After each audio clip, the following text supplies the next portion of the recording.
پناہ مانگتا ہوں میں اللہ کی شیطان مردود سے، اللہ کے نام سے جو بڑا مہربان نہایت رحم فرمانے والا ہے۔ اے لوگو، زمین میں جو حلال اور پاکیزہ چیزیں ہیں انہیں کھاؤ، اور شیطان کے نقش قدم پر نہ چلو، وہ تمہارا کھلا دشمن ہے۔ وہ تمہیں برائی اور بے حیائی کا ہی حکم دیتا ہے اور اس پر اکساتا ہے کہ اللہ تعالیٰ سے وہ باتیں منسوب کرو جو تم جانتے ہی نہیں، اور جب ان سے کہا جاتا ہے کہ جو کچھ اللہ تعالیٰ نے نازل فرمایا ہے اس کی پیروی کرو، تو وہ کہتے ہیں کہ ہم تو اسی طریقے پر چلیں گے جس پر ہم نے اپنے باپ دادا کو پایا ہے، چاہے ان کے باپ دادا ذرا بھی عقل نہ رکھتے ہوں اور نہ ہی ہدایت پر ہوں۔ ان کافروں کی مثال اس شخص کی سی ہے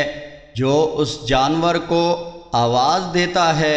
جو اپنے چرواہے کی بانق و پکار کے سوا کچھ اور نہ سن سکتا ہو۔ یہ تو بہرے، گونگے اور اندھے ہیں، پس وہ عقل نہیں رکھتے۔ اے ایمان والو، ہم نے جو پاکیزہ اشیاء تمہیں دی ہیں انہیں کھاؤ اور اللہ کا شکر کرو اگر تم صرف اسی کی عبادت کرتے ہو۔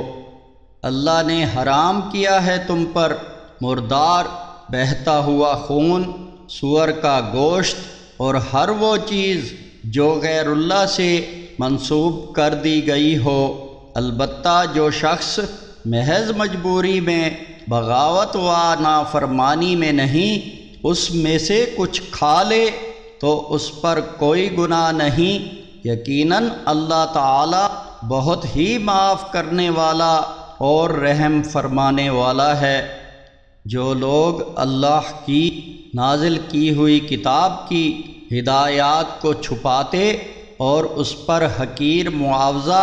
حاصل کرتے ہیں، وہ یقیناً اپنے پیٹ آگ سے بھر رہے ہیں، اور قیامت کے دن اللہ ان سے نہ تو کلام کرے گا اور نہ ہی انہیں پاک کرے گا، اور ان کے لیے دردناک عذاب ہے۔ یہ وہ لوگ ہیں جنہوں نے ہدایت کے بدلے گمراہی خریدی اور مغفرت کے بدلے عذاب، تو یہ آگ کے عذاب پر کیسے صابر ہو گئے ہیں۔ یہ اس سبب سے ہے کہ اللہ نے تو کتاب حق کے ساتھ اتاری، لیکن جنہوں نے کتاب میں اختلاف کیا وہ مخالفت میں بہت دور چلے گئے۔